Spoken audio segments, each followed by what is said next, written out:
यादव जी की अध्यक्षता में कैबिनेट की बैठक संपन्न हुई है, जिसमें कई बहुत ही महत्वपूर्ण निर्णय लिए गए हैं।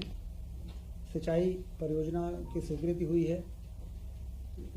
राजगढ़ जिले की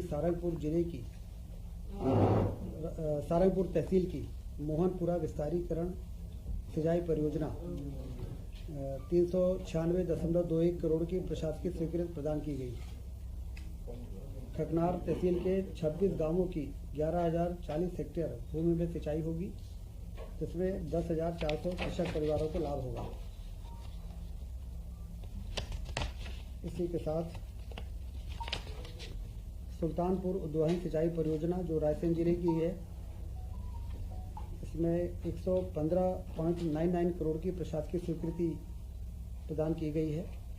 20 गांवों की 5,700 हेक्टेयर भूमि में सिंचाई होगी, इसमें 3,100 कृषकों को लाभ मिलेगा। रायसेन जिले की ही बरेली तहसील की बारना उद्वहन सिंचाई परियोजना की लागत 386.22 करोड़ की प्रशासकीय स्वीकृति प्रदान की गई है। खकनार तहसील के 36 गांवों की 15,000 हेक्टेयर भूमि में सिंचाई उपलब्ध होगी, जिसमें 6,800 कृषक परिवारों को लाभ मिलेगा। तो कुल मिला के 20,000 किसानों को सीधे इसका लाभ मिलेगा और एक बड़ी तीनों परियोजनाएं मंजूर हुई हैं। आबकारी नीति के निर्धारण हेतु मंत्रिपरिषद समिति के गठन की स्वीकृति कैबिनेट ने दी है।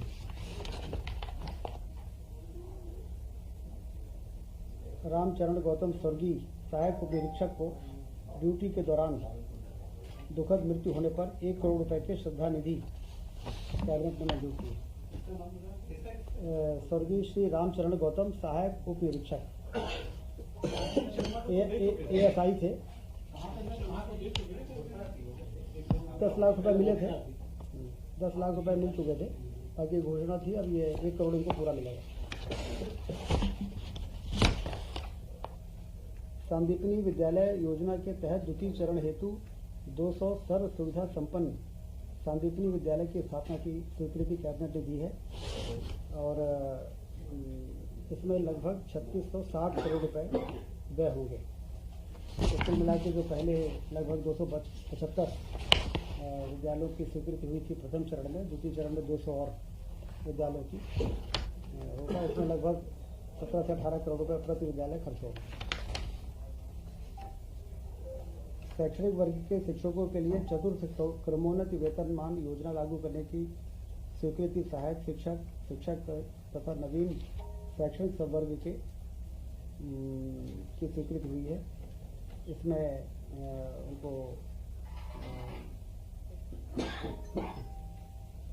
समयमान वेतनमान उपलब्ध हो सकेगा। इसमें 322.34 करोड़ का अनुमानित व्यय आएगा। ये शिक्षकों के लिए बहुत ही राहत भरी निर्णय है। ये ग्वालियर व्यापार मेला 2026 एवं उज्जैन विक्रमोत्सव व्यापार मेला 2026 में ऑटोमोबाइल विक्रय कर पर मोटरयान कर में 50% की छूट की स्वीकृति की मंजूरी आज कैबिनेट ने दी। मंत्रिपरिषद द्वारा सिंहस्थ 2028 को दृष्टिगत रखते हुए उज्जैन संभाग की जल आवर्धन योजना लगभग 1133.67 करोड़ की स्वीकृति प्रदान की गई है।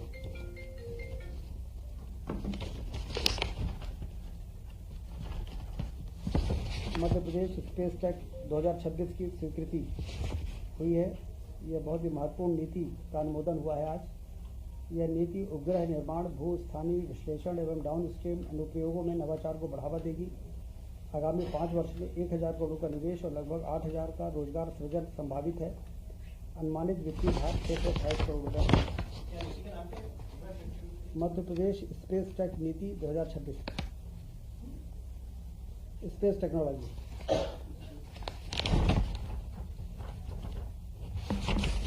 सोलर सेल स्टोरेज प्रदाय परियोजना की स्वीकृति। सोलर को स्टोरेज करने की टेक्नोलॉजी अब विकसित हो गई है।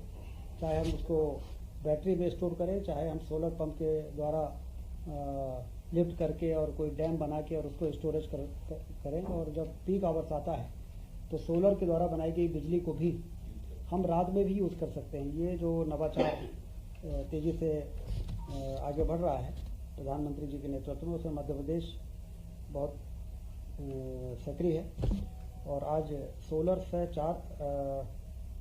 स्टोरेज की 4 घंटे के लिए 300 मेगावाट विद्युत परियोजना की स्टोरेज परियोजना, 6 घंटे 300 मेगावाट विद्युत प्रदाय की स्टोरेज परियोजना और 200 मेगावाट की सोलर से 24 घंटे ऊर्जा भंडारण की परियोजना की मंजूरी हुई है।